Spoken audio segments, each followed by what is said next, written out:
السلام عليكم ورحمة الله وبركاته. إن الحمد لله نحمده ونستعينه ونستغفره ونؤمن به ونتوكل عليه ونعوذ بالله من شرور أنفسنا ومن سيئات أعمالنا. من يهده الله فلا مضل له ومن يضلل فلا هادي له فلن تجد له وليا مرشدا. ونشهد أن لا إله إلا الله وحده لا شريك له والذي لا ضد له ولا ند له لا مثل له ولا مثيل له لا وزير له ولا كفيل له لا شبه له ولا شبيه له وهو الله واحد أحد صمد فرد لم يلد ولم يولد ولم يكن له كفوا أحد. ونشهد أن سيدنا وحبيبنا وحبيب ربنا وطبيبنا وطبيب أرواحنا وبشيرنا ونذيرنا وشفيعنا ومولانا محمدا عبد الله ورسوله أرسله الله تعالى بالحق بشيرا ونذيرا وداعيا إلى الله بإذنه وسراجا منيرا. أما بعد فقد قال الله تعالى في كلامه المجيد وفي فرقانه الحميد: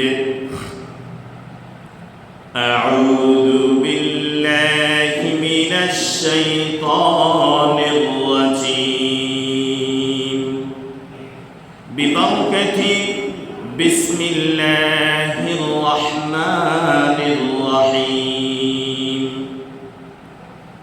ومن الناس من يشتري لهو الحديث ليضل عن سبيل الله بغير علم ويتخذها هزوا وأولئك لهم عذاب عظيم. وقال الله تعالى في شان حبيبه مخبرا وآمرا: إن الله وملائكته يصلون على النبي يا أيها الذين آمنوا صلوا عليه وسلموا تسليما. اللهم صل على سيدنا مولانا محمد وعلى آل سيدنا مولانا محمد. اللهم سيدنا مولانا محمد وعلى آل سيدنا مولانا محمد. بلغ العلا بكماله كشف الدجى بجماله حسنت جميع وخصاله صلوا عليه وآله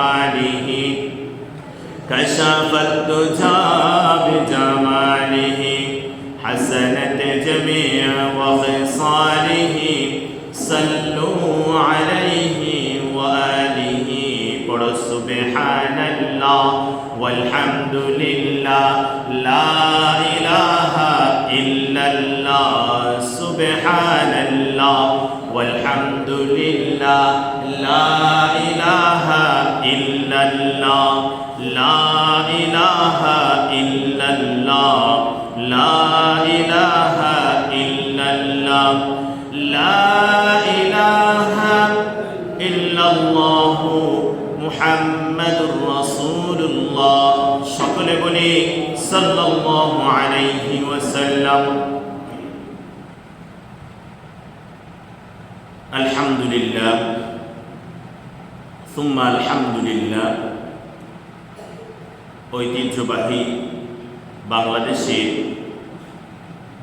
চট্টগ্রামের লোহাগড়া উপজেলার লোহাগড়া সদর ইউনিয়নের উকিলারপাড়া জামে মসজিদ, অত্র মসজিদে যে মহান রাব্বুল ইজ্জত আহকামুল হাকিমিন আজকের এই পবিত্র 29 রবিউল সানি পঞ্চম জুমা 1444 হিজরি 25 নভেম্বর 2022 ইংরেজি 10 অগ্রহায়ণ 1429 বাংলা।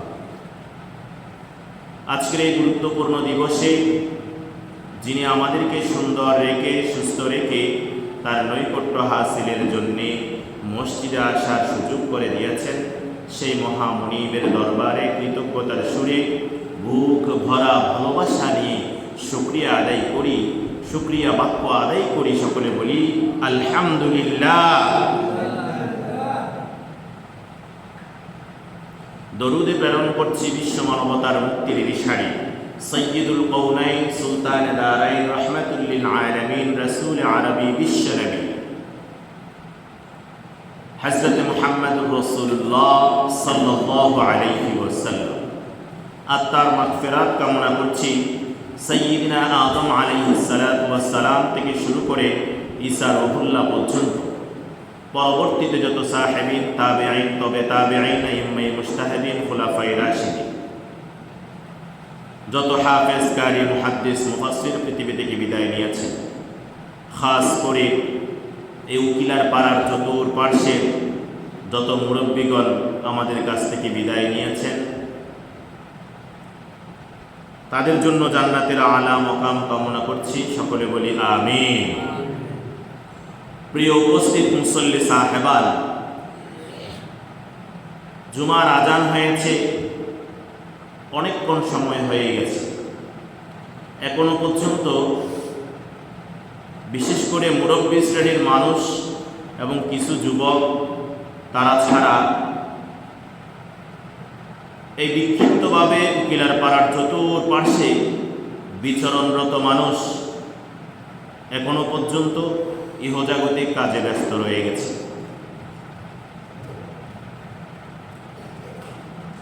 তারা কি জানে না জুমার আজান হয়েছে?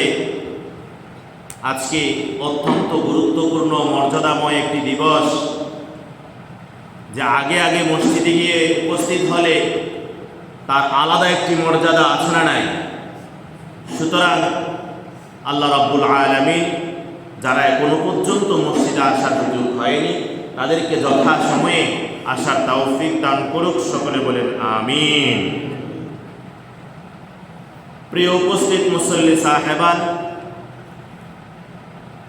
আমরা নির্দিষ্ট একটি বিষয়ের উপরে ছিলাম, সেটি হচ্ছে নামাজ, সালাত। এই সালাতের বিভিন্ন শাখা প্রশাখায় আলোচনা করতে গিয়ে হযরত মুআজ ইবনে জাবাল রাদিয়াল্লাহু তাআলা আনহু থেকে বর্ণিত একটি হাদিসের 10টি উপদেশের কথা 2 জুমা ব্যাপী আপনাদের সামনে তুলে ধরেছিলাম। থাকবো আমরা সমসাময়িক আলোচনার মধ্যে এবং ইনশাআল্লাহ নামাজের ব্যাপক আলোচনা আমরা বিভিন্ন পর্বের মাধ্যমে শেষ করার জন্য চেষ্টা করব। স্মরণ করছি, আবার আমরা স্মরণ করিয়ে দিচ্ছি যে হযরত মুআজ রাদিয়াল্লাহু তাআলা আনহু থেকে বর্ণিত যে হাদিসের 10টি উপদেশের কথা, শুধুমাত্র পয়েন্ট আকারে সেগুলো তুলে ধরছি। এরপরে যাব আপনাদের সামনে আলোচনার শুরুতে যে কোরআনের একটি আয়াত আমি তিলাওয়াত করেছি, এই আয়াতের আলোকে সংক্ষিপ্তভাবে কয়েকটি কথা বলার জন্য চেষ্টা করব।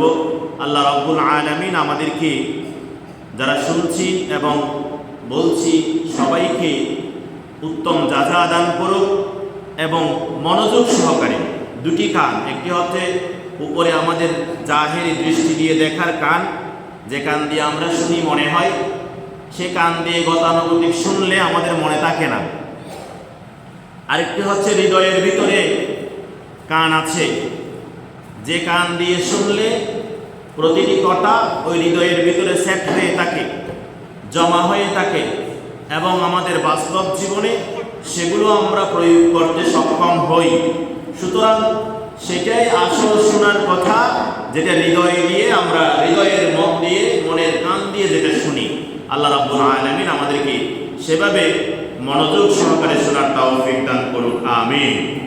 প্রিয় উপস্থিত মুসল্লি সাহেবান, তাহলে বলছিলাম আন মুআয ক্বালা আওসানি রাসূলুল্লাহ সাল্লাল্লাহু আলাইহি ওয়াসাল্লাম বিআশারি কালিমা।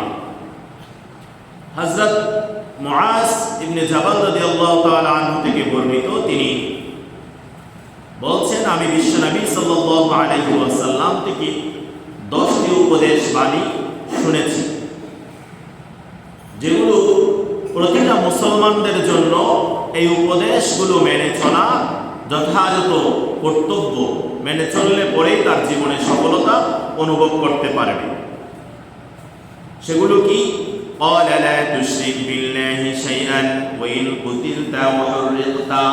এক নাম্বার হচ্ছে আল্লাহর সাথে কোনো কিছুকে শরীক না করা, যদিও বা তাকে মৃত্যুর ভয় দেখানো হয়, জ্বালিয়ে পুড়িয়ে মারার ভয় দেখানো হয়, এরপরেও আল্লাহর সাথে কোনো কিছুকে শরীক না করা।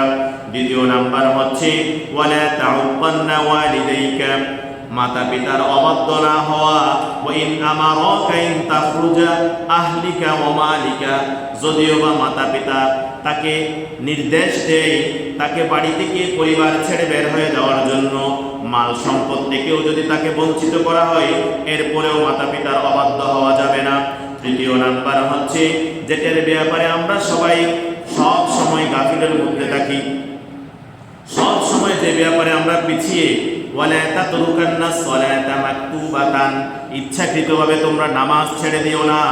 কেউ যদি ইচ্ছাকৃতভাবে নামাজ ছেড়ে দেয়, মুতাআম্মিদান ফাইন্নাহু মান তারাকাস সালাতা মাকতুবাতান মুতাআম্মিদান ফাকাদ বারিআত মিনহু জিম্মাতাল্লাহ, তার উপর থেকে আল্লাহ তাআলার জিম্মাদার উঠে যায়।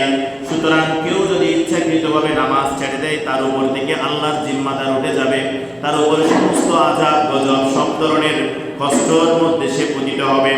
এরপরে চতুর্থ নাম্বার হচ্ছে ওয়ালা তাশরাবান্না খামরান, কোনো ধরনের নেশা জাতীয় দ্রব্য গ্রহণ করা যাবে না। নেশা জাতীয় দ্রব্য, মাদক, ইয়াবা, গাঁজা, এই ধরনের যে নামেই হোক না কেন সেগুলো পরিহার করতে হবে। কেননা ফাইন্নাহু রাসুন কুল্লা ফাহিশা, প্রত্যেকটা ফাহিশা অশ্লীল কাজের জন্মদাতা হচ্ছে এই নেশা জাতীয় দ্রব্য।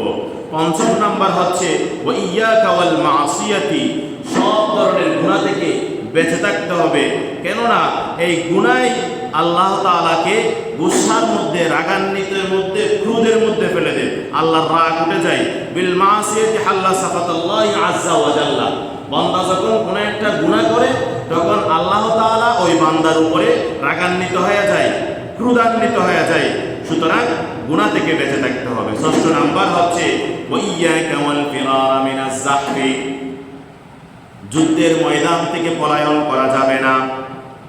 ওয়া ইন্না হালাকান নাস, যদিও বা বেশিরভাগ মানুষ নিহত হয়ে যায়, ক্ষতির মধ্যে হয়ে যায়, তাহলে বলছিলাম এই যুদ্ধ হচ্ছে সর্বপ্রথম নিজের এই যে নফসকে যুদ্ধ করা, সব ধরনের বেহায়াপনা, অশ্লীলতা এবং ফিতনাবাজের জীবনের মধ্যে, এই দুনিয়ার মধ্যে বর্তমান সময়ের মধ্যে ফিতনা থেকে বেঁচে থাকতে পারাটাই এটা অন্যতম জিহাদ। এই ফিতনা থেকে বেঁচে থাকতে গিয়ে নিজের মুসলমানিত্বকে গ্রহণ করা, অর্থাৎ পশ্চিমা বিশ্বের কালচারের ভিতরে ঢুকে না যাওয়া, এটা এক ধরনের যুদ্ধ। সপ্তম নাম্বার হচ্ছে ওয়াইদা আসাবান নাসা মাউতান, মহামারী যদি কোনো এলাকায় হয়, ওই মহামারী থেকে বের হওয়া যাবে না। আল্লাহর উপরে নির্ভর করে ওই মহামারীর ভিতরে থেকে মানুষদেরকে বাঁচানোর এবং নিজেকে হেফাজত করার সেই কৌশলগুলো, পন্থাগুলো অবলম্বন করতে হবে। আল্লাহর কাছে সাহায্য চাইতে হবে, কারণ সব ধরনের গজব, মহামারী এগুলো আল্লাহর পক্ষ থেকে মানুষের হাতের কামাই হিসেবে আসে। যাহারাল ফাসাদু ফিল বাররি ওয়াল বাহরি বিমা কাসাবাত আইদিন নাস, জলে এবং স্থলে যত ধরনের বিপর্যয় হয়, সব বিপর্যয় মানুষের আমলের কারণে হয়। মানুষ যদি সৎ আমলের মধ্যে থাকে, আল্লাহ এবং আল্লাহর রাসূল সাল্লাল্লাহু আলাইহি ওয়াসাল্লামের নির্দেশিত পন্থায় তার জীবন পরিচালনা করতে ব্যস্ত থাকে, তাহলে সে মহামারী থেকে, গজব আযাব থেকে রক্ষা পায়। অষ্টম নাম্বার হচ্ছে ওয়ানফিক আলা ইয়ালিকা মিন কওলিক, যে নিজের পরিবারের জন্য ব্যয় করা। অন্যান্য জায়গায় ব্যয় করার চাইতে নিজের পরিবারের জন্য ব্যয় করা, এটা সর্বাধিক উত্তম বিষয়। এবং একই সাথে ওয়ালা তারফাউ আনহুম আসাকা, নিজের পরিবারের উপরে, নিজের সন্তান সন্ততিদের উপর থেকে শাসনের লাঠি তুলে নেওয়া যাবে না, তাদেরকে শাসনের মধ্যে রাখতে হবে। 10 নাম্বার বলছিলাম ওয়াখিফ বিল্লাহ, সর্বদা আল্লাহর ভয় নিজের ভিতরেও বিরাজ করা এবং পরিবার পরিজনদেরকে, ছেলে সন্তান, মেয়ে সন্তান, তাদের কাছেও আল্লাহর ভয় তুলে ধরা। প্রিয় ভাইয়েরা, আমরা হযরত মুআয ইবনে জাবাল রাদিয়াল্লাহু তাআলা আনহুর থেকে বর্ণিত এই 10টি উপদেশের কথা আমরা তুলে ধরছিলাম। তাহলে যাচ্ছি আজকে আলোচনার শুরুতে যে আয়াত আপনাদের সামনে তেলাওয়াত করেছি, সেটি হচ্ছে, আমরা সকলে আরেকবার যারা পারি একটু পড়ি। আউযু বিল্লাহি মিনাশ শাইতানির রাজীম, বিসমিল্লাহির রাহমানির রহিম। ওয়া মিনান নাসি মান ইয়াশতারি লাহওয়াল হাদীসি লিয়ুদিল্লা আন সাবিলিল্লাহি বিগাইরি ইলমিন ওয়া ইয়াত্তাখিযাহা হুজুওয়া উলাইকা লাহুম আযাবুম মুহিন। সূরাতুল লুকমান, এই সূরা লুকমানের মধ্যে অনেকগুলো উপদেশ আল্লাহ রাব্বুল আলামিন বর্ণনা করেছেন, যেগুলো লুকমান আলাইহিস সালাতু ওয়াস সালাম তার জাতি গোষ্ঠীর কাছে বর্ণনা করেছেন এবং তার স্বয়ং নিজের পুত্রকে যে উপদেশগুলো তিনি দিয়েছেন, সেগুলো আল্লাহ রাব্বুল আলামিনের কাছে ভালো লাগার কারণে আমাদের জন্য সেগুলো নসিহা স্বরূপ কোরআনের মধ্যে বর্ণনা করেছেন। সুবহানাল্লাহ। তাহলে এই সূরা লুকমানের 6 নম্বর আয়াতে রাব্বুল আলামিন বলেন, ওয়া মিনান নাসি মান ইয়াশতারি লাহওয়াল হাদীসি লিয়ুদিল্লা আন সাবিলিল্লাহ, মানুষের মধ্যে এমন এক শ্রেণীর মানুষ আছে যারা আপনাকে বিভিন্ন ধরনের খেলাধুলা এবং কৌতুকাবহ কথা, এগুলা ক্রয়ের মাধ্যমে আপনাকে আল্লাহর পথ থেকে দূরে ঠেলে দিতে চাইবে। লিয়ুদিল্লা আন সাবিলিল্লাহ, পথভ্রষ্ট করতে চাইবে। আপনি আল্লাহর পথে আছেন, নিয়মিত নামাজ আদায় করেন, আপনার ফরজ, ওয়াজিব, সুন্নাহ, হুকুম, আহকাম, শরীয়তের যথাযথ মর্যাদা রক্ষা করে নিজেকে একজন নেককার বান্দা হিসেবে তৈরি করতে ব্যস্ত আছেন। ঠিক ওই সময়ে মানুষ রূপে কিছু শয়তান, এবং শয়তান তো আছেই, এই দুই শ্রেণীর, মিনাল জিন্নাতি ওয়ান নাস, দুই শ্রেণীর ইয়া থেকে আপনার কাছে কুমন্ত্রণা আসবে। তো সূরা লুকমানের এই 6 নম্বর আয়াতে সরাসরি আল্লাহ তাআলা এমন এক শ্রেণীর মানুষের কথা বলছেন, যারা বিভিন্ন ধরনের খেলাধুলা, বেহায়াপনা, অশ্লীলতা, এগুলার মাধ্যমে কৌতুকবহ মিথ্যা কৌতুক দিয়ে আপনাদেরকে আল্লাহর পথ থেকে দূরে সরিয়ে রাখতে চাইবে এবং এগুলো নিয়ে তারা বিভিন্ন ধরনের ঠাট্টা মশকারি স্বরূপ অনুষ্ঠান করে আপনাদেরকে উপহার দেবে। আল্লাহ তাআলা বলছেন এই আয়াতের শেষে, উলাইকা লাহুম আযাবুম মুহিন। যারা এই ধরনের কাজগুলো করে, আল্লাহর কাজে নিমজ্জিত আছে, নিজেকে ভালো মানুষ রূপে গঠন করার জন্য প্রচেষ্টায় আছে, এমন মানুষদেরকে যারা বিভিন্ন ধরনের খেলাধুলা, মিথ্যা কৌতুক বহ দিয়ে আল্লাহর পথ থেকে সরাই ফেলতে চায়, তাদের জন্য অবমাননাকর শাস্তি রয়েছে। উলাইকা লাহুম আযাবুম মুহিন। পরকালে তাদের জন্য খুবই কঠিন, খুবই কষ্টদায়ক, খুবই লজ্জাজনক, অপমানজনক শাস্তি তাদের জন্য অপেক্ষা করছে।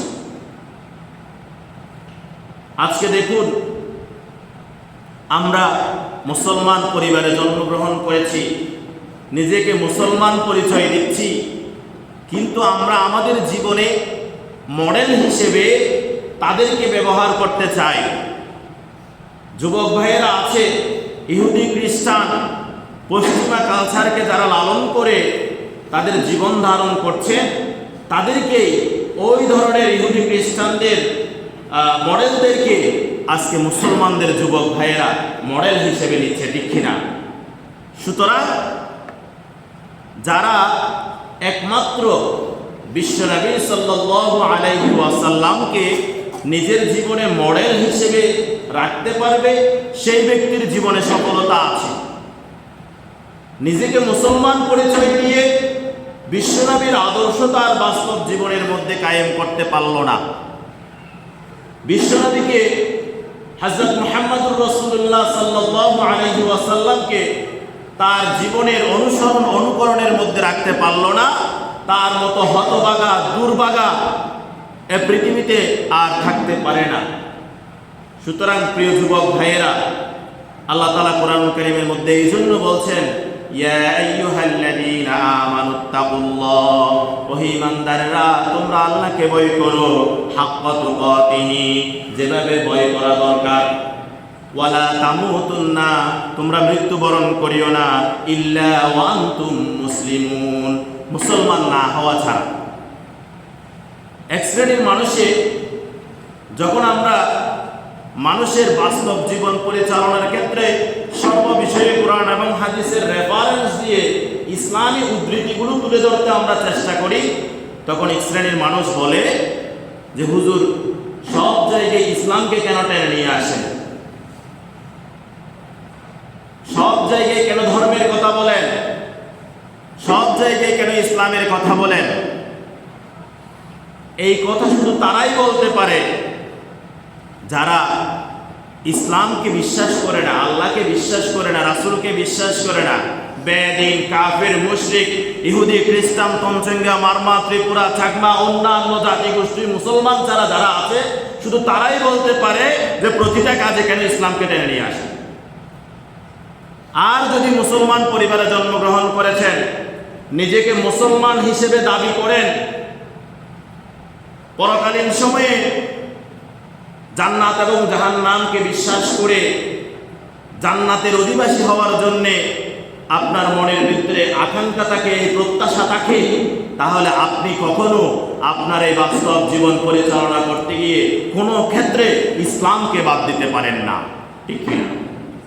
তাহলে আসুন, এই জন্য কোরআন কারীমের আয়াতের মধ্যে বলা হয়েছে, ইয়া আইয়ুহাল্লাযীনা আমানু দুখুলু ফিস-সিলমি কাফা, ও ঈমানদারেরা তোমরা যারা ঈমান এনেছো, তোমরা পরিপূর্ণভাবে ইসলামের ভিতরে প্রবেশ করো।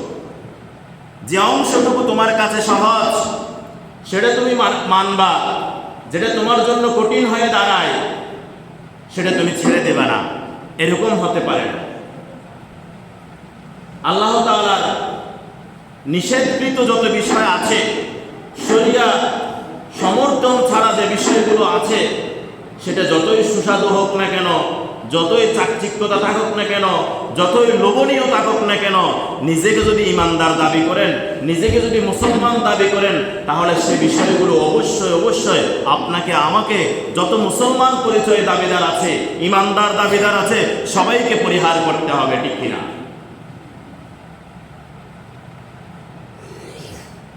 এই মুসলমান যারা ইমানদারের দাবিদার যারা, তারা বলবে কুল ইন্না সলাতি ওয়া নুসুকি ওয়া মাহইয়ায়া ওয়া মামাতি লিল্লাহি রাব্বিল আলামিন। নিশ্চয় আমার নামাজ, আমার ত্যাগ, আমার কুরবানি, আমার জীবন, আমার মৃত্যু, এই পৃথিবীর সব কিছু আমি করব একমাত্র আল্লাহ রাব্বুল আলামিনের সন্তুষ্টির জন্য।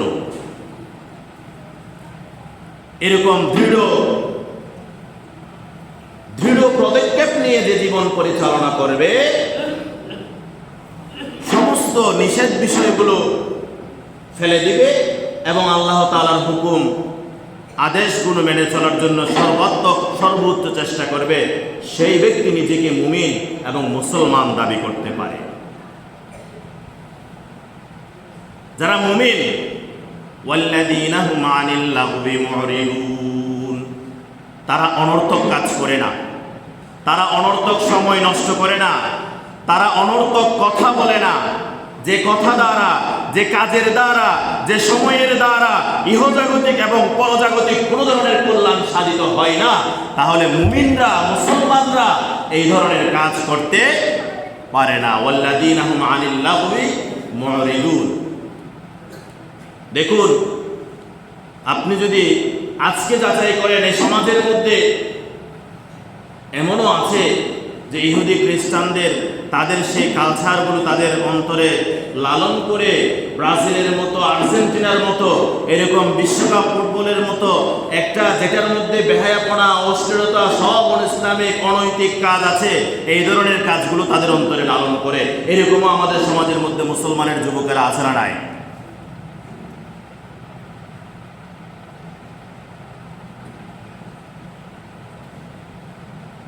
আপনি ইসলামিক কালচারের মধ্যে যদি আপনার ছেলে সন্তানকে বড় করতে না পারেন, খেলাধুলা, ইসলাম এবং শরীয়ত সম্মত খেলাধুলা যদি তাদেরকে শিক্ষা দিতে না পারেন, তাহলে অবশ্যই সে একটা পর্যায়ে গিয়ে অনইসলামিক, অনৈতিক যত বেহায়াপনা, অশ্লীলতা আছে, এই ধরনের বিনোদনগুলো, এই ধরনের খেলাগুলো তারা গ্রহণ করবে।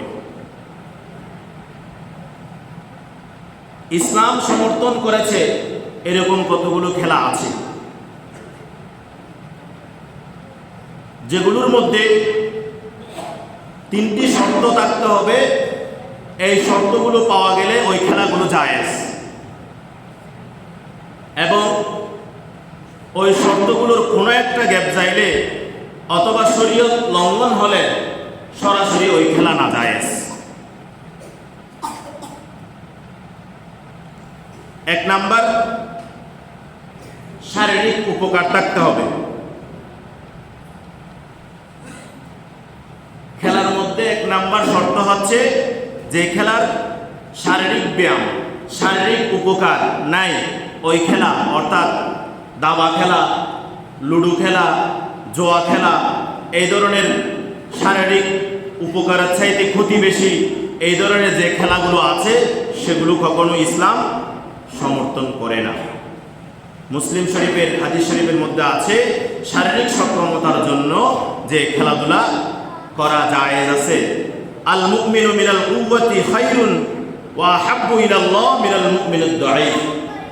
আল্লাহর কাছে দুর্বল মুমিনের চাইতে শারীরিক সক্ষমতাশালী, শারীরিক গঠনের দিক দিয়ে শক্তিশালী মুমিন আল্লাহর কাছে অধিক প্রিয়। 2 নাম্বার, পুরো খেলা জুড়ে শরীয়ত লঙ্ঘন হওয়া যাবে না, শরীয়ত লঙ্ঘন না হওয়া। শরীয়তের মূল ভিত্তি, আমাকে আপনাকে পৃথিবীতে পাঠানো হয়েছে, ওয়ামা খালাকাতুল জিন্না ওয়াল ইনসা ইল্লা লিয়াবুদুন, আমি একমাত্র একটা উদ্দেশ্য নিয়ে পৃথিবীতে মানুষ এবং জিন জাতিকে পাঠিয়েছি, যে আমি আল্লাহ রাব্বুল আলামিনের ইবাদত করার জন্য। আল্লাযী খালাকাল মাউতা ওয়াল হায়াতা লিয়াবলুয়াকুম আইয়ুকুম আহসানু আমালা, তোমাদেরকে জীবন এবং মৃত্যু দান করেছি, পৃথিবীতে পাঠিয়েছি, কে আমার জন্য ভালো আমল করো সেটা যাচাই করার জন্য। এবং 3 নাম্বার, খেলার মধ্যে অর্থনৈতিক কোনো ধরনের ক্ষতি সাধিত হয়, এরকম কোনো কিছু যাতে না থাকে, অর্থাৎ জুয়া বাজি এই ধরনের কোনো কিছু না থাকে। সূরা মাইদার 90 নম্বর আয়াতে রাব্বুল আলামিন বলেন, ইয়া আইয়ুহাল্লাযীনা আমানু ইন্নামাল খামরু ওয়াল মাইসিরু ওয়াল আনসাবু ওয়াল আজলামু রিজসুম মিন আমালিশ শাইতান। এই ধরনের বাজি, জুয়া, মদ, নেশা জাতীয় দ্রব্যাদি এই চারটি কাজগুলো সব শয়তানের কাজ। এগুলো থেকে যে ব্যক্তি বেঁচে থাকতে পারলো সে ব্যক্তি লাআল্লাকুম তুফলিহুন, আশা করা যায় সফলতা অর্জন করতে পারল। এই খেলার মাধ্যমে, অর্থাৎ তৃতীয় নাম্বার এই শব্দের মাধ্যমে আরেকটি হাদিস আনা যায় হযরত মালিক থেকে বর্ণিত, লা দারারা ওয়ালা দিরারা, যে উভয় পক্ষের নিজেরও কোনো ক্ষতি হবে না, অপর ভাইয়েরও কোনো ক্ষতি হবে না, এই ধরনের হতে হবে। প্রিয় ভাইয়েরা, আমাদের কাছে অভ্যাসে পরিণত হয়ে যায়, সেটা আমাদেরকে একমাত্র অন্তরের ভিতরে মজা অনুভব করার জন্য ওয়াসওয়াসা দেয় শয়তান।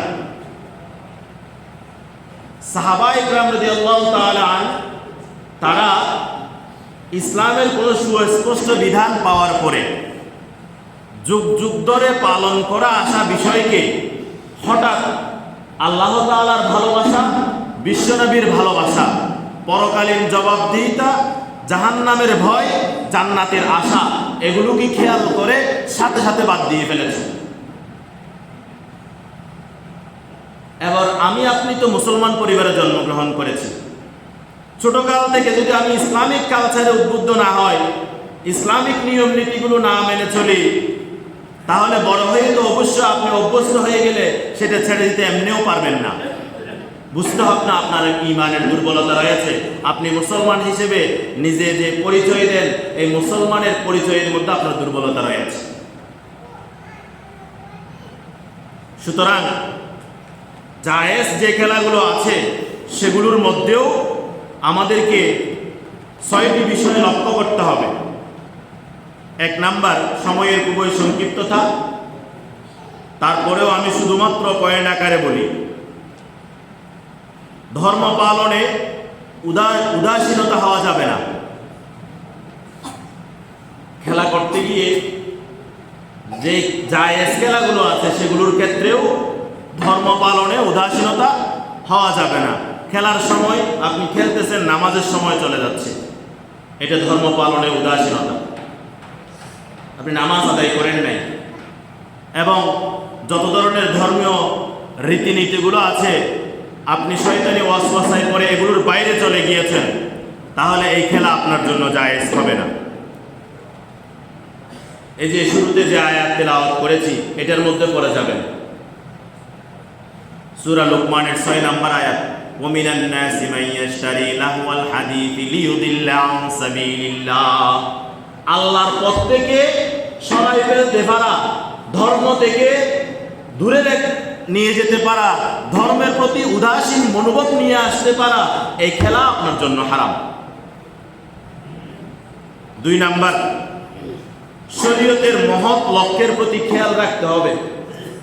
ছোট বাচ্চাদেরকে দৌড় প্রতিযোগিতা দিয়েছেন, সাইকেলিং প্রতিযোগিতা দিয়েছেন, ঘোড়দৌড় প্রতিযোগিতা শিখিয়েছেন।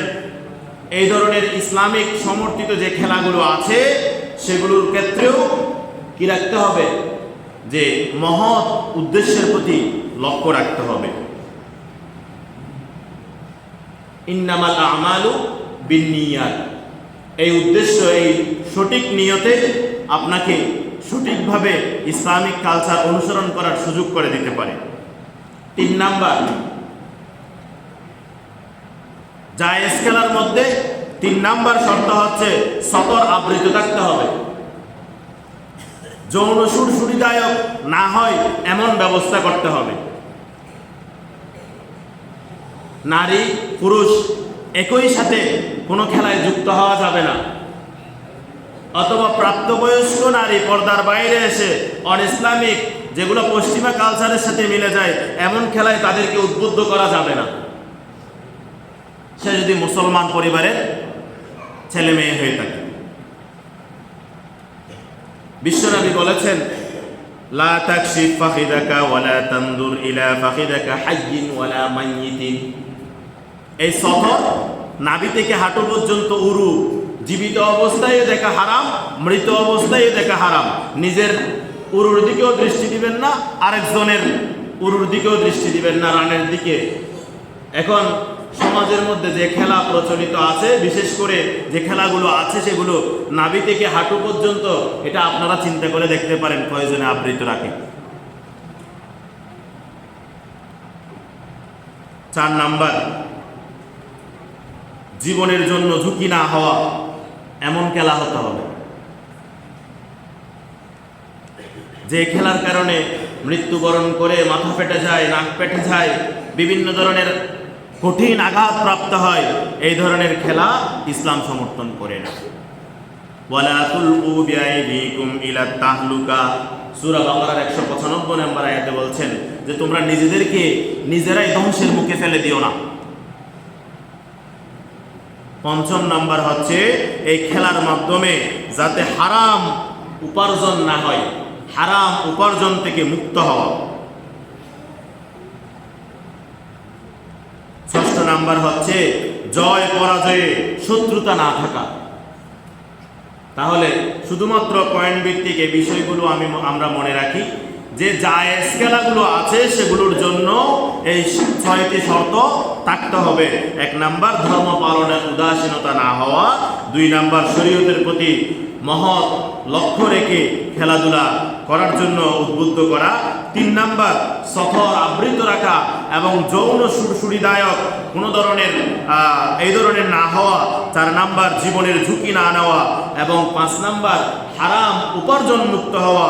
6 নাম্বার, জয় পরাজয়ের পরে শত্রুতা না থাকা। সর্বশেষ একটি কোরআন আয়াত এবং একটি হাদিস দিয়ে শেষ করব।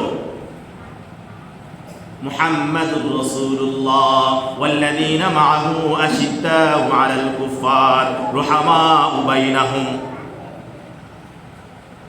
মুহাম্মদ সাল্লাল্লাহু আলাইহি ওয়াসাল্লাম এবং তাকে যারা অনুসরণ করে, তার সাথে যারা থাকে, তারা অবিশ্বাসীদের প্রতি অনইসলামিক, অনৈতিক, বেহায়াপনা, অশ্লীলতা, শরীয়ত বিরোধী যত কাজ আছে এগুলোর ব্যাপারে কঠোরতা অবলম্বন করবে।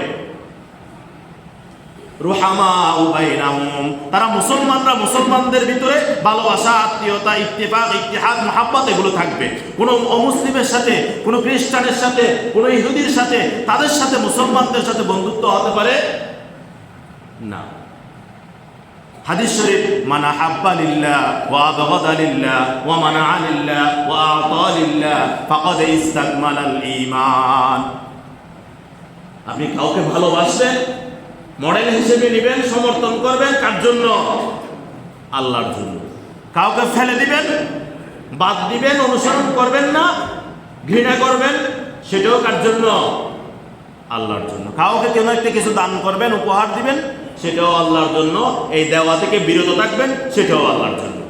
তাহলে পরেই আপনি আপনার ঈমানকে পরিপূর্ণ করতে পারবেন।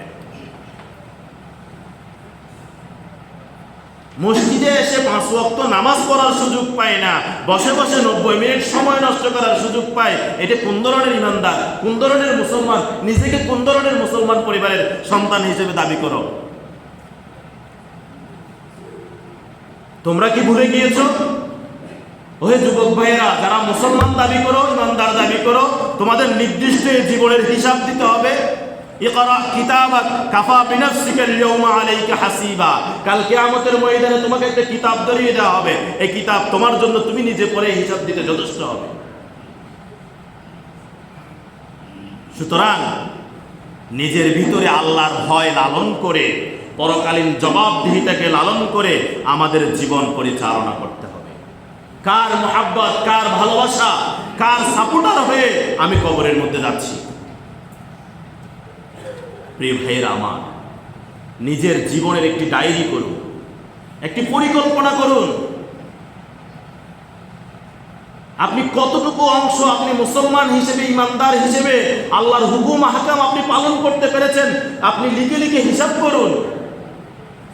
আর আপনি কতটুকু বেহায়াপনা, অশ্লীলতা, চাকচিক্যতা, দুনিয়াবি লোভে পড়ে গিয়েছেন, পশ্চিমা কালচারকে আপনি লালন করছেন, তাদেরকে সমর্থন দিচ্ছেন, দ্বীনের বিরোধিতা করছেন, ইসলামের বিরুদ্ধে ষড়যন্ত্র করছেন, সেগুলোও আপনি ডায়েরির মধ্যে লিখে হিসাব নিকাশ করে আপনি ক্যালকুলেশন করে বের করুন, আপনি কি জান্নাতে যেতে পারবেন কিনা, আপনি আল্লাহর সন্তুষ্টি অর্জন করতে পারবেন কিনা।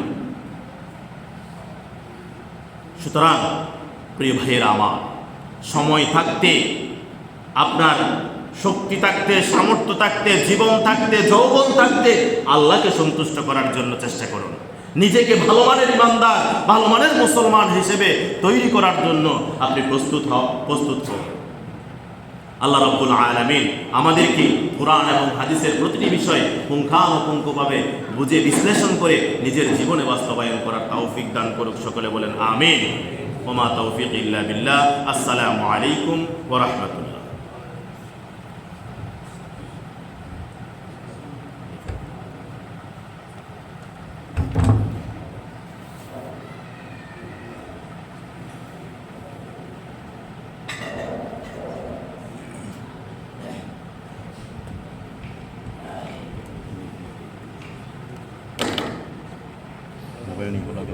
মোবাইল নেই তো।